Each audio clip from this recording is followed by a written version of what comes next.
Good morning, students. Our next scheduling algorithm is priority scheduling algorithm.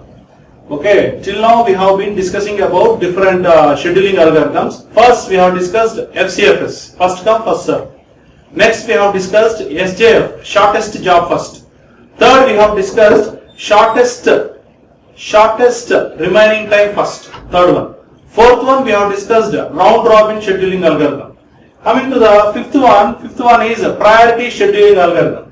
So in this priority scheduling algorithm, again there are two types of problems were there. They are nothing but preemptive and non-preemptive. We have already discussed preemptive scheduling algorithms as well as non-preemptive scheduling algorithms in the previous classes. Okay, so no need to explain much about preemptive and non-preemptive, right? So here, in addition to the process number, next arrival time, burst time, next priority will also be given here. Okay, priority is also added here in preemptive and non-preemptive scheduling algorithm. Okay, so we will move to the next scheduling algorithm. Okay, so the next scheduling algorithm is multi-level queue scheduling algorithm. Multi-level queue scheduling algorithm. So here the total processes were grouped. Okay, whatever the process they are ready, all the processes which were kept in ready queue, all the processes which are kept in ready queue will be executed by the CPU one by one or one after the other. The set of processes which are placed in the ready queue will be grouped into various categories. Those groups are nothing but, see, they are grouped as system process, interactive process, batch process and student process. Okay, so and the priorities will also be given here. Okay, so whereas the system process will have highest, whereas the system process will have the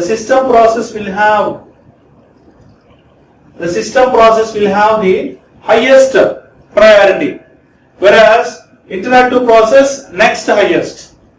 Next highest is batch process and last is interactive process. See here, the highest priority will go down. This will have, the student process will have least priority. So the example for system process is FCFS, example for interactive process is SJF, for batch process round robin, and for student process priority scheduling algorithms are the examples. So here what they are trying to say is, first, so all the processes which are kept in the ready queue. So we already know that. So ready queue will be there. Okay, all the processes which are kept in the ready queue will be executed by the CPU one by one or one after the other. So the processes which are kept in the ready queue, they are grouped into different groups. Those who are nothing but these four are the groups. Okay, so CPU will first execute this group, the system process group. Whereas next it will execute interactive process, next batch process, and last is student process. Okay, so this is what exactly happens. Okay, so thereby all the process will complete. The CPU will complete execution of all the process. Okay, so here the problem is. Starvation. See. If the set of system processes are being executed by the CPU, the remaining process has to wait for a long time.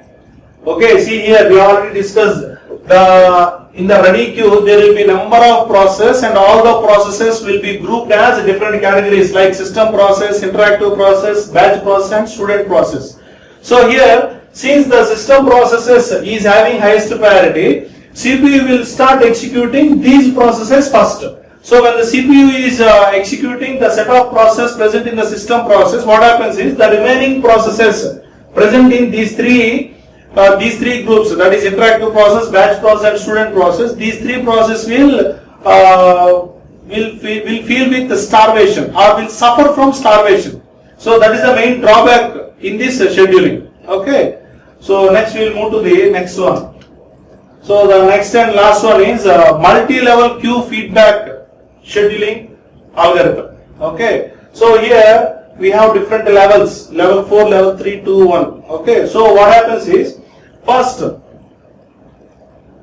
so let us suppose this is having highest priority. Let us suppose this is having highest priority.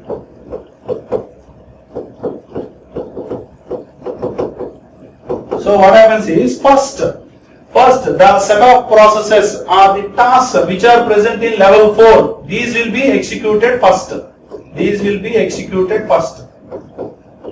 Okay. So when the process present in level 4, when these processes were executed, now there will be some space here. Thereby what happens is, whatever the tasks present in level 3, these will be moved to level 4.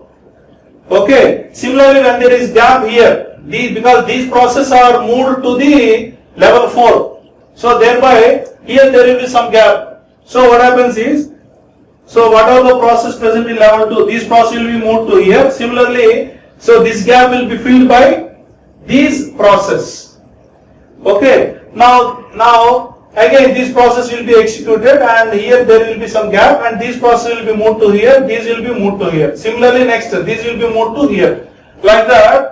So the process will be executed level by level or step by step in a sequential way without any conflict.